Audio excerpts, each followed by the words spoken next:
Okay. I'm gonna just shuffle. Hope you don't mind. What have you been up to recently?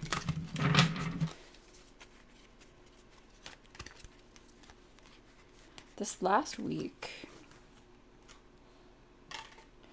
I have had kind of a chill one. Couple of things moving along, some projects moving forward. Okay, there's our cards. But yeah, nothing too huge. Not no new beginnings, I don't think. Just continuing what was there already, and it feels good. Okay, first of all, we've got a lot of blades. So I don't know if there's some kind of struggle internally or externally. We have the caravan.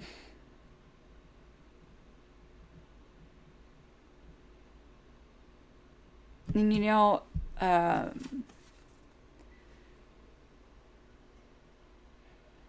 Cancer.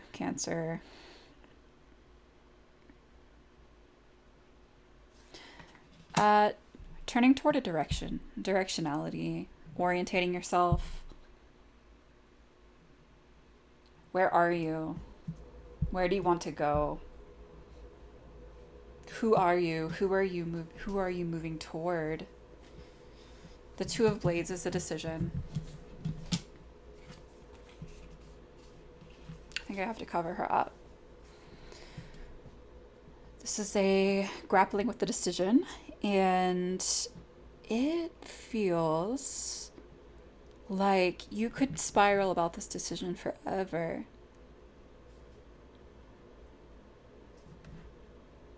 But something needs to be communicated, whether that's to you or to someone else. And once you communicate this and make that decision, you're going to feel so much lighter and brighter. You're going to feel like all of the options open up for you. I'm going to put this persimmon on top of her. You're also going to feel so much more confident in your ability to make decisions, point blank, period. Like mastery over decision making. A new level of mastery over decision making, like another layer of trust in your ability to make decisions so that you're not stalling or hem-hawing or fence-sitting, which is huge. Moving on to the Four of Blades. This is sort of like... you see how this box is being surrounded energetically with this blade stuff going on?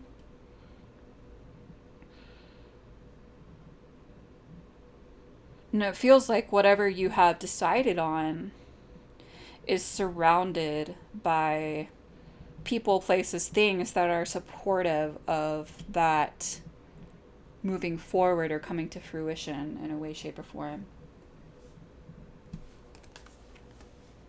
I mean, that feels exciting. Let's get a little bit more info.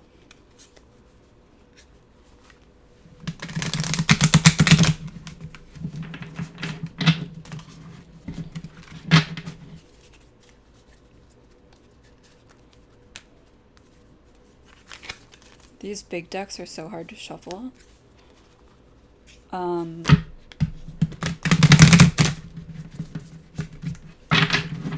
an easier way to go about it. Here, I'll show you. You sort of just like lay them out like this, and then pick who's speaking to you. So if you have one like this,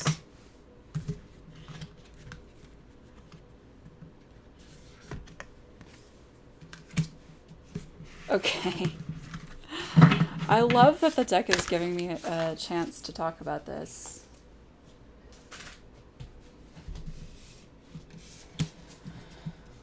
All right. How do we talk about Lilith, you guys? How do we talk about her?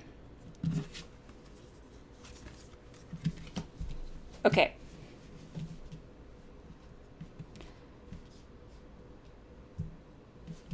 part of this freedom, part of this mess, this decision, this freedom, and this support, and this ability to make better decisions, some of the energy that's mixed up in it here is, we're going back to the mother archetypes, guys. The female polarity, the mother, all kinds of messed up stuff given to us by our ancestry. And we can thank them. We can thank them for trying to look out for us. We can thank them for trying to give us information about women, warning us about the way women are. There's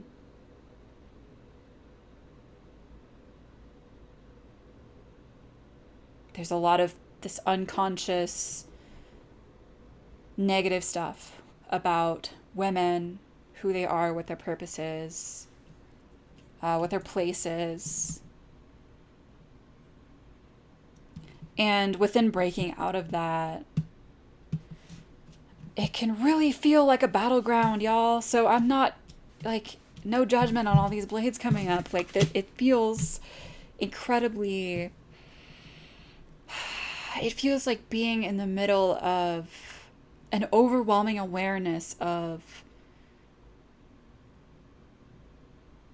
how much we as women have been degraded and, you know, defiled, and whether it's been physically or just in the name of, in the spirit of, the way that being a woman is tossed around by, you know, like the idea of, like, a common insult that men can sometimes throw at each other is that they are acting like a woman.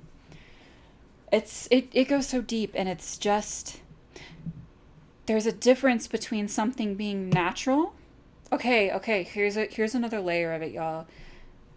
The goddess is all about the wild, the wildness, the darkness, the chaos, the void, the formlessness,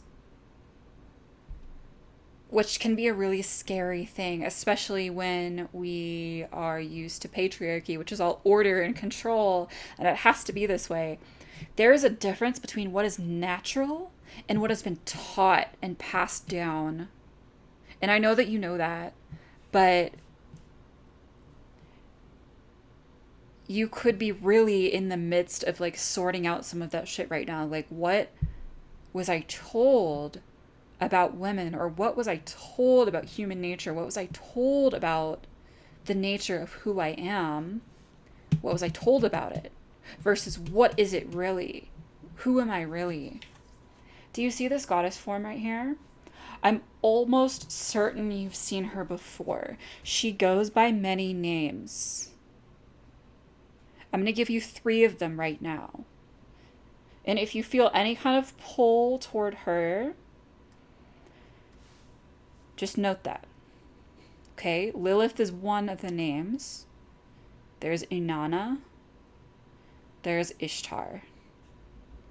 Those are not her only names.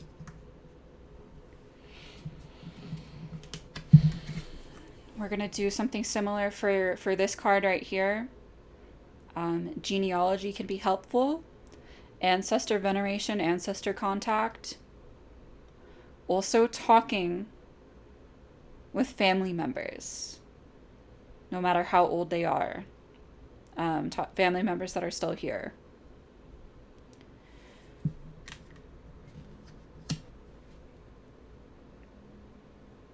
We'll get one more card. We're going to go for the herbs for a closing message here.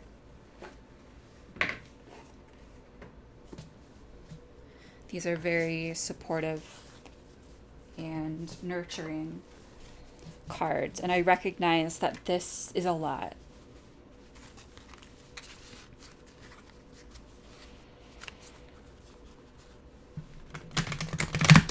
I feel grateful. I feel grateful that you are doing this work right now. Okay. Beautiful. Valerian 44, acceptance. And the sigil up here is the one for Neptune.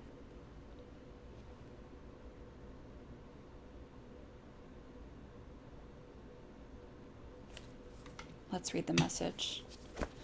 Neptune is currently in Pisces, by the way, retrograde.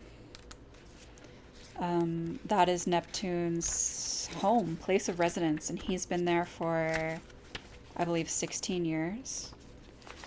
He'll be moving on next February.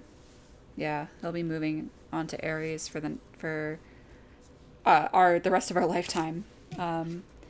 So honestly, this is a great time to be doing any sort of Neptunian work with Neptune and Pisces. It can be kind of foggy because within Neptune there are the energies of illusion and delusion, but it is also divine love and spirituality. So it's a good time. It's a good time to be doing this work. I'm just going to read to you from the deck. Upright Valerian means order, loosening, acceptance, embracing, imperfection, persistence, and flow. Reversed, it's triggerability, overly ambitious, self-criticism, perfectionist, and self-judgment. Ancient physicians referred to this plant as fu due to the pungency of its smell. It is really smelly. Valerian is in my chill tea. And yeah. Referenced in text as smelly old socks. While other names of the plants, such as allheal and cutfinger, are common, the Latin origin of Valerian's name comes from valeri, meaning to be strong and healthy. In medieval Sweden, valerian was sometimes placed in the wedding clothes of the groom to ward off the envy of the elves and protect the marriage. It was said to be used by witches to protect and unbind those who were the target of evil spells. The Nordic goddess Hertha put valerian on her riding crop, causing the stag she rode to increase in power and speed. In combination with the bridle of hops, valerian is suspected to have helped facilitate the journey between realms, the liminal space often inhabited by witches, or between waking and sleeping life.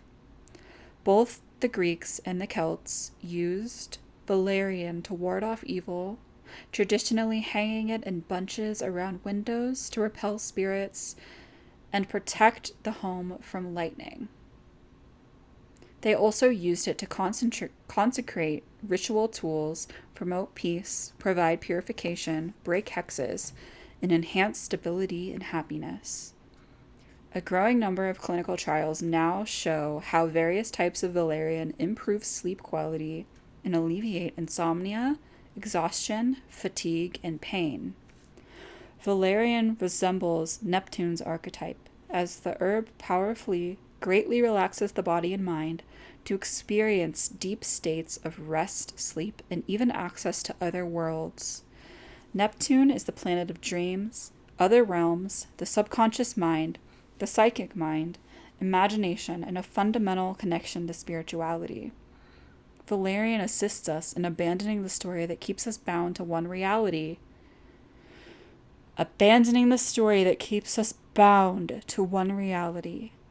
Allowing us to access beyond our physical body into a greater mystical reality. Valerian supports us by widening our trigger points and helping us to zoom out of a situation that might be overloading you with anxiety or stress. Remember to go easy on yourself and don't push yourself too hard to meet goals. Valerian remedies the internal parts of ourselves that can embody mouse energy when we're overly analytical and judgmental, in high trigger mode. The message here is to take measure. Although your foundation can be established with great order, there is a certain amount of flow needed in order to enjoy creativity and growth. Don't exhaust yourself in the details and embrace your imperfections. Okay, so that's the message. Thanks for hanging out with me today and visiting. I really enjoyed spending time with you, and I'll see you again soon. Bye.